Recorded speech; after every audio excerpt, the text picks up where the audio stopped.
Good morning, everyone. My name is Steve Gold. I'm a member at large on the UCM board, and I want to thank you. First of all, I want to thank you for taking the time to attend the town hall meeting this morning, both for those who came to the sanctuary, which we appreciate, and those of you who are watching on the live stream at home. What you should have gotten a handout that lists the agenda for our meeting and has a bunch of other papers attached to it, which go into more detail. The first one that is a 2.5-page description of what I'm going to talk about very briefly. And then it has 3 backup pieces attached to it. One is a history of this building through the floods in the history of Montpelier. The next one is a piece on the Green Sanctuary. And the third one is a recounting of where we have been and where we still have to go in terms of recovering from the last summer's floods. So speaking of last summer's floods, last July's devastating flood made it clear that Vermont is not immune from the serious consequences of climate change. As a result, the UCM Governing Board set as one of its 5 goals for this church year to lead the development and implementation of a congregation-wide process for achieving long-term climate resiliency for our congregation. And I just want to make a note here that when we talk long-term, we're talking 50 years. We're not talking just in the next 3 or 4 or 5 years. We're talking really long-term. Brenda Bean, the UCM Governing Board Secretary, and I volunteered to lead this effort, now called the UCM Climate Resiliency Project. As we gathered the thoughts from our minister and the rest of the board, it became very clear that this endeavor is far larger than just recovering from last summer's floods. It is about the future of the Unitarian Church of Montpelier, not merely as a building in the floodplain, but as a congregation that exists and is committed to carrying out our mission. And I love saying the mission, even though we say it all the time. We welcome all as we build a loving community to nurture each person's spiritual journey, serve human need, and protect the earth, our home. As well, we have a commitment to being a green sanctuary. We were going to spend some time this morning, or one of our speakers this morning, Sandra Haddock, was going to talk about the Green Sanctuary principles, but she unfortunately is ill today. She's the chair of the Climate Action Committee. So we aren't going to be dealing with that today, but we will certainly have opportunities to think about the Green Sanctuary principles. So today we're embarking on a shared effort, the results of which will shape our beloved community for many, many years to come. Committed as we are to the democratic process, this effort needs to and will provide many opportunities for members of this congregation to share their ideas, thoughts, concerns, their hopes and dreams, to think about individually and to discuss together both about the process we use as the project goes forward and the possible options we should consider. Ultimately, we will democratically decide what we will do to achieve climate resiliency.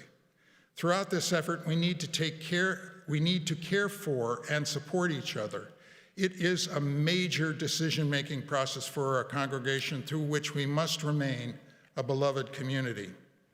This is phase 1 of this effort. Phase 2 will be the development of a concrete plan to accomplish the result of our decision-making in phase 1, and phase 3 will be the actual implementation of that plan. So we're really talking about a multi-year process that we need to go through in the face of the inevitability of climate change and the consequences of that. It's a long-term project. How long remains to be seen.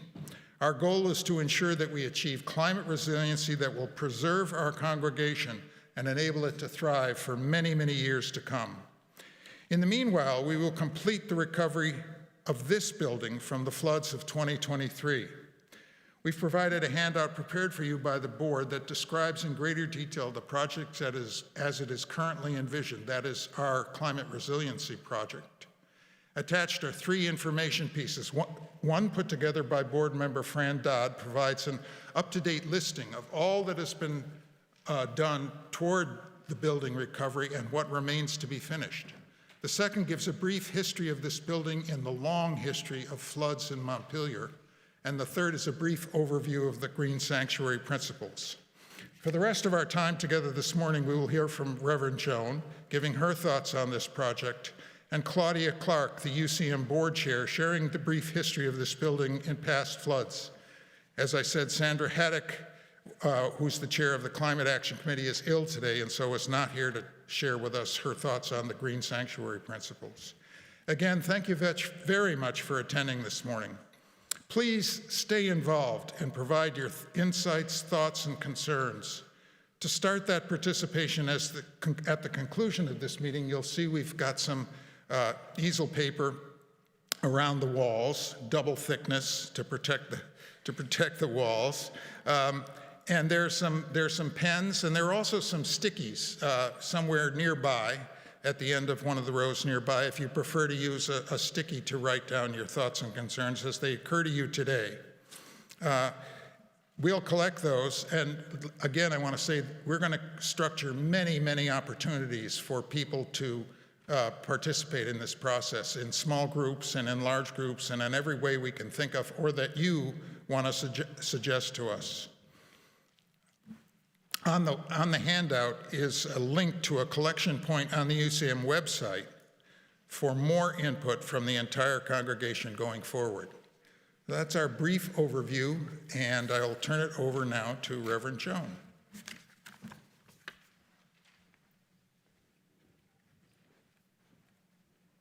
Thanks, Steve. Thank you all for sticking around and participating today. Last winter, Jared, Liam, and I decided to check out a new cross-country ski trail up in Stowe, and it was somewhere we had never been, and the difficulty level of the trails was just beyond all of our comfort zones. At one point, we made it to the top of a hill and had to choose which direction to go next. We consulted the trail map, noting the length of the trail in either direction, the topography and the landforms along the way, forest in one section, a river in another. We also had to take into account how much energy we had left, especially the 9-year-old. We knew there could be more challenging terrain in store for us depending on our choice. We considered also the promise of beautiful views and maybe some unexpected blessings. I imagine many of you have faced this kind of crossroads moment in your life. And here we are together as a church community at our own crossroads. We have long been on our journey together and now face a juncture with a number of possible ways forward. Our community has largely been forced to this crossroads by the devastating flood this past summer, a disaster of historic proportions. It is also the case that since the adoption of our 2020 vision statement in February of 2016, 8 years ago now, responding to the climate crisis has been a stated priority of this congregation. Our awareness of and concern about the escalating impacts of climate change motivated us to work together to adopt sustainable modes of transportation to and from church and in our personal lives. This awareness and concern moved us to divest our long-term invested funds from fossil fuel companies. Our commitment led us to adopt the achievement of a net zero building as one of the priorities of the Building for the Future project. For years, we have seen ourselves as part of the important work of slowing down the warming of the planet by reducing our fossil fuel use and carbon emissions. Up until this past summer, however, most of us probably couldn't have imagined that our city and our towns and our church would be at the front lines of climate disaster. The questions before us have expanded. Now, as we live into a new climate reality, we must ask different questions.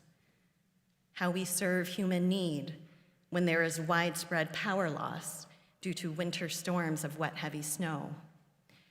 How we live in harmony with the river and the land on which our church building now resides.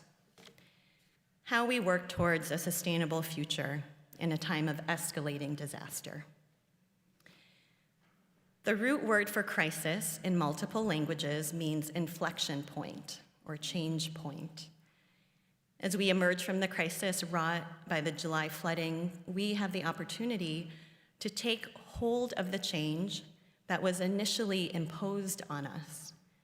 We cannot control all of what will come next, but we can discern together how we proceed with intention, rooted in our values and guided by the authentic self, the soul of our congregation.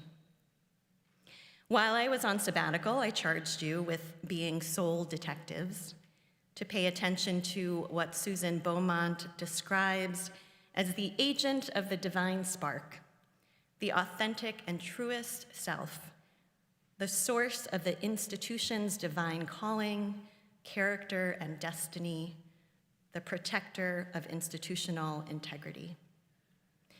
As we begin this process, listening with curiosity to one another and for the wisdom emerging will be a crucial part of the process.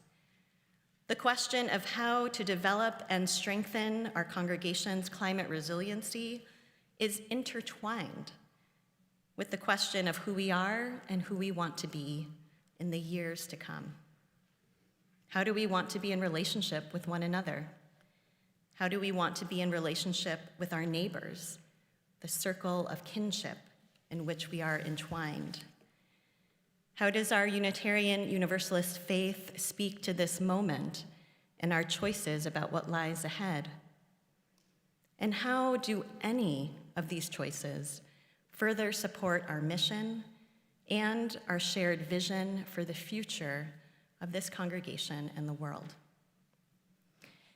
We may not have chosen to be at this particular crossroads, but I'm glad we're here together. And I trust that integrity, thoughtfulness, and compassion will guide our path forward. Thank you.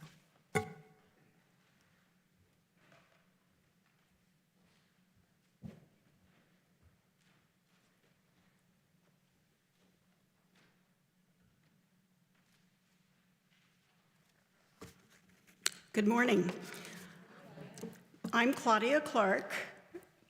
I'm on the board, but this morning I am going to be wearing my UCM History Club hat, and I'm going to be channeling my inner Peter Tongs, who's our long-term and always wanting to retire church historian. For those of you who might not be aware, from 2010 until 2018, UCM assembled and donated to the Vermont Historical Society 131 years worth of historical documents dating from 1864 to 1992. These records are part of a manuscript collection at VHS. And for those of you not familiar with a manuscript collection, it is loosely defined as a collection of stuff that somebody has decided is important to keep. Not personally, but in a library, that kind of, it's not at your house, although I am married to somebody who has a manuscript collection of stuff. A collection may include handwritten and typed notes, letters, receipts, deeds, diaries, photographs, scrapbooks, news clippings, printed works, and almost anything else. And until a few years ago, I was an active volunteer at VHS, helping them organize various manuscript collections.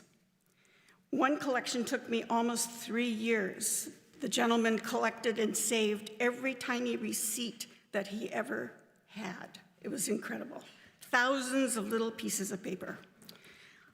The documents in the UCM collection at VHS contain a treasure trove of material. There are original material and labor receipts from when the church was originally built.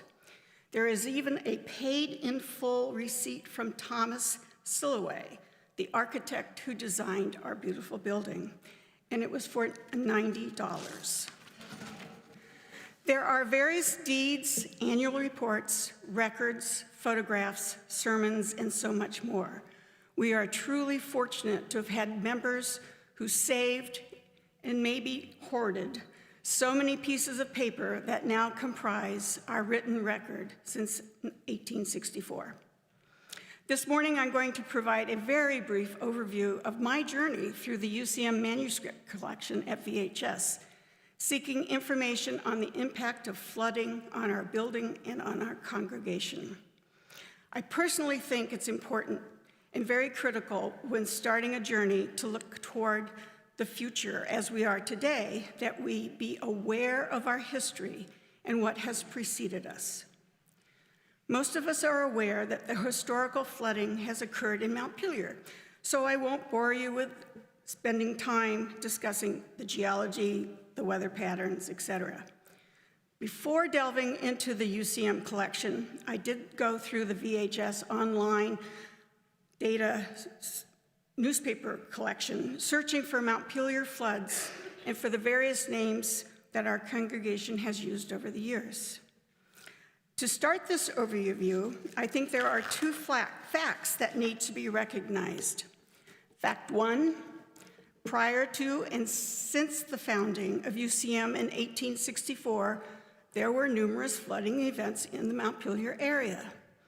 Floods before UCM was established occurred in 1782, 1783, 1810, 1826, 1828, 1830, 1834, 1842, and 1850.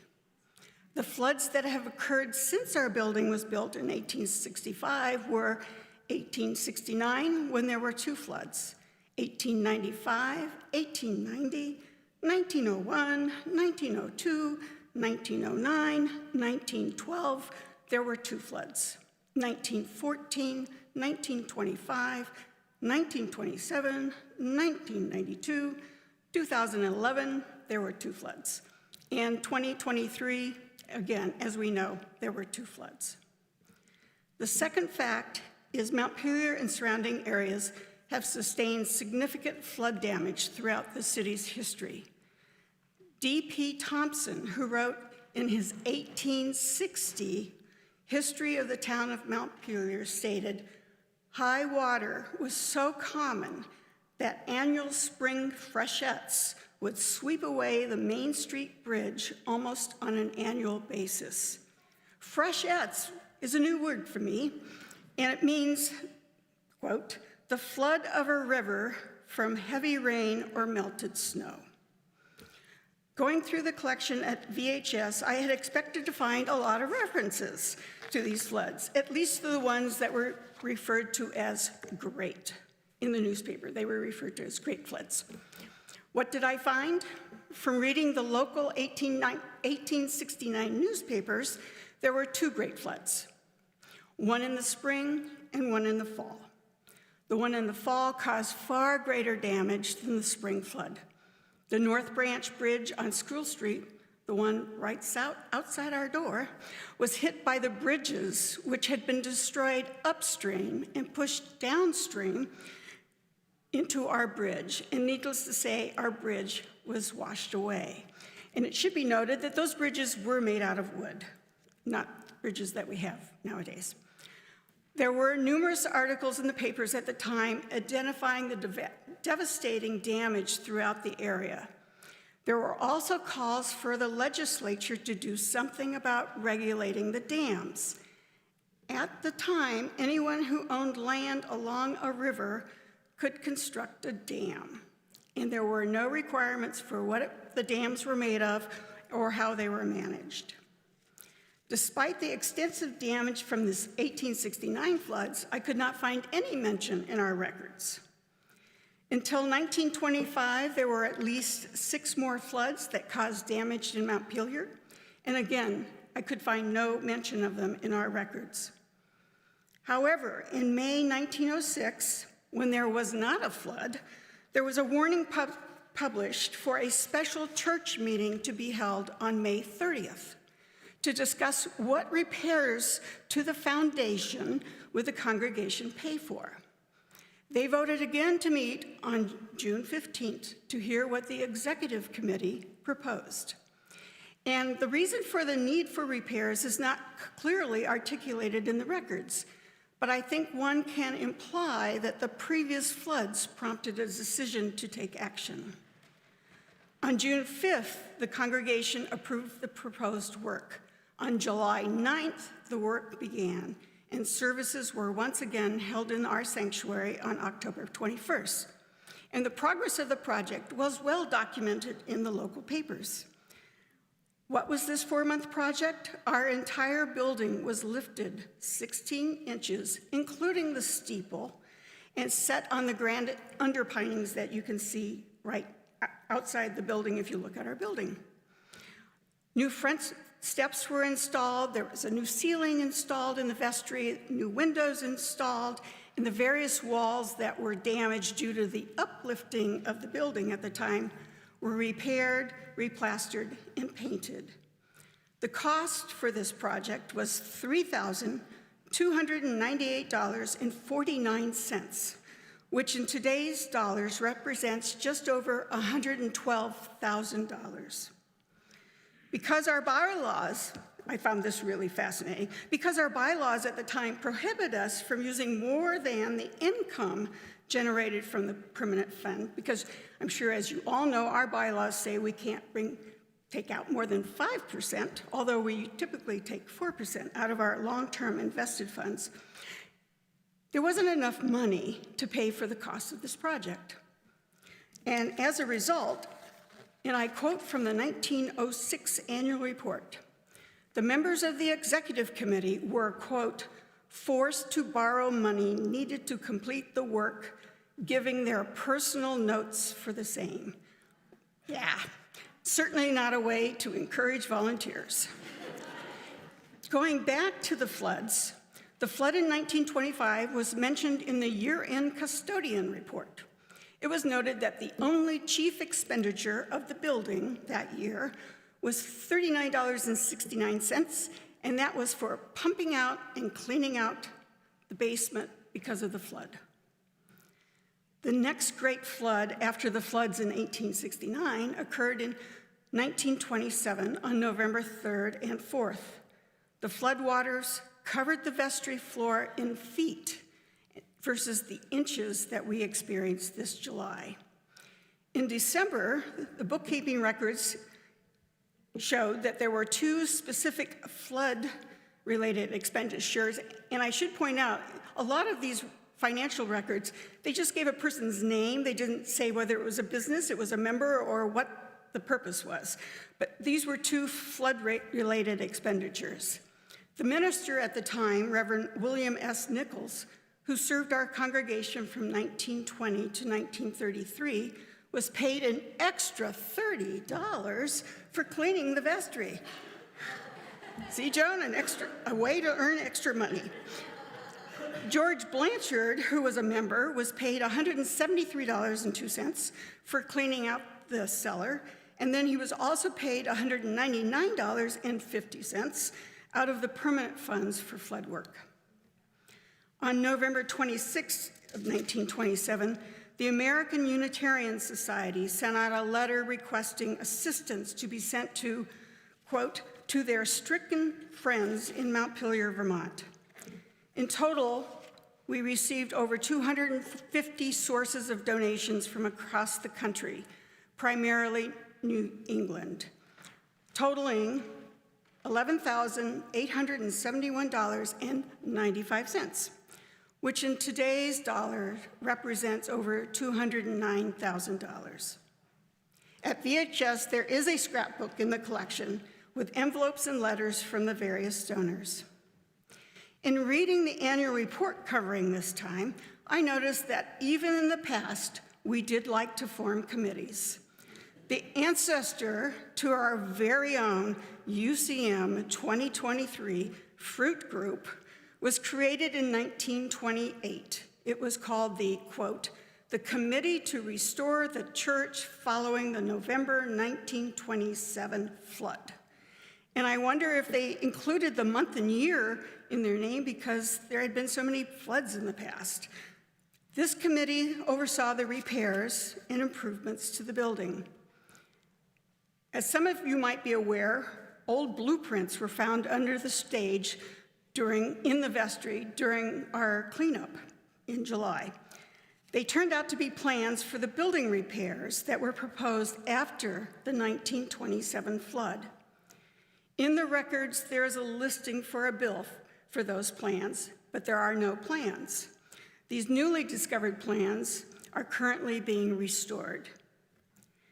Another interesting coincidence was that the building's forced air heating system was first installed in the basement after the 1927 repairs. Our existing forced air system in the basement was removed prior to our flood per flood regulations and as part of the air quality project. The last flood mentioned in the VHS collection is the flood that occurred on March 11th, 1992, as a result of an ice dam on the Winooski River, and I'm sure a number of you remember this flood. The basement was flooded within 3 inches of the basement ceiling. The flood happened on a Wednesday. By Thursday, members and friends were pumping out the building. Propane heaters were used to heat the building so the pipes didn't freeze. By Friday, the building had been inspected, and Green Mountain Power had restored power to the building. A request was made to help clean out the basement. Does this not sound familiar? So after reviewing the collection, I think there's a third fact that should be recognized. With every flood, whether we were the Independent Meeting House, the Church of the Messiah, or the Unitarian Church of Montpelier, we have pumped out the cellar, hauled up and thrown out stuff from the basement, cleaned up the vestry, and repaired our damaged infrastructure, that is, when we could afford it. The same as almost everyone else in Montpelier.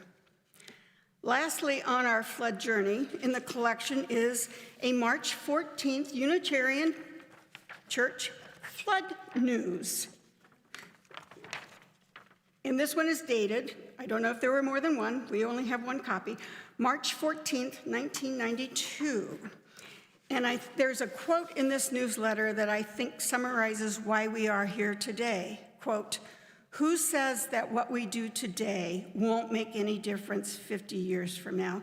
Question mark, exclamation point."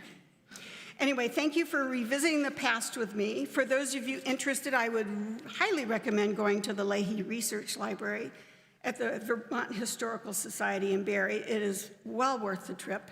And I would be remiss if I didn't mention we have been collecting and assembling printed and now digital documents since 1992, and they are stored upstairs. Well, I guess they're on this floor, but up high. And everyone is welcome to come and browse through that collection, and we would welcome volunteers at any time to assist us with this very important endeavor. Now, I'll turn it back to you, Steve.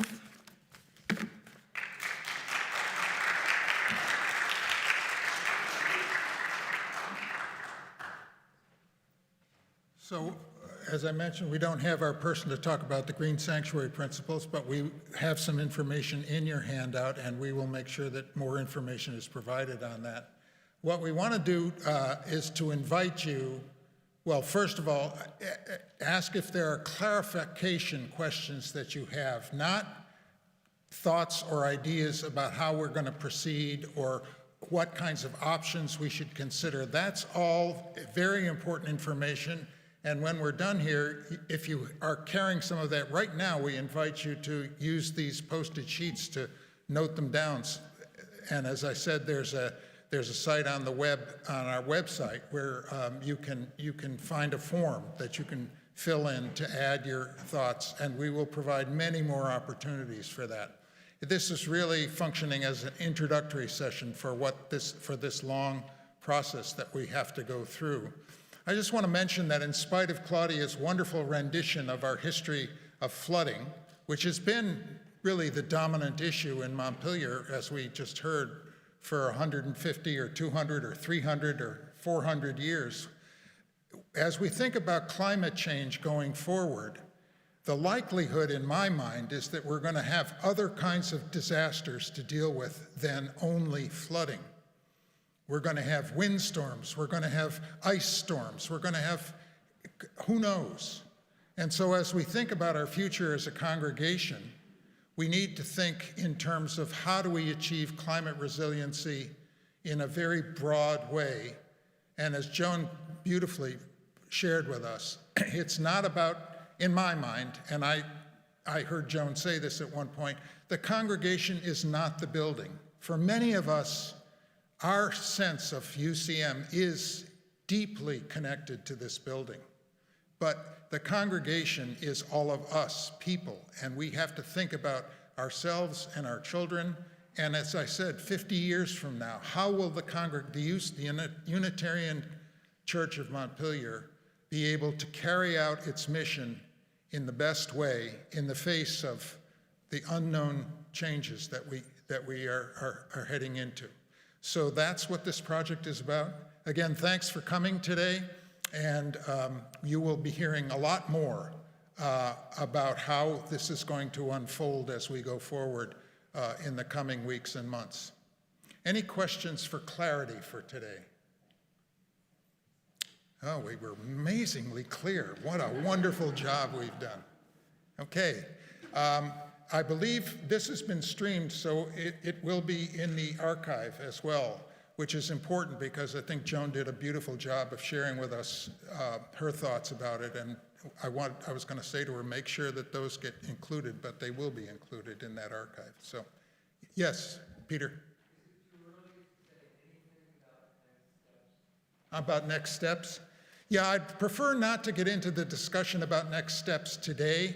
I do invite you to note them down or to contribute them on the website because it's already almost noon, and we just wanted to preclude a discussion today. This is brand new. We are all thinking about it, and we absolutely don't want to lose your thoughts and ideas and concerns as we go forward.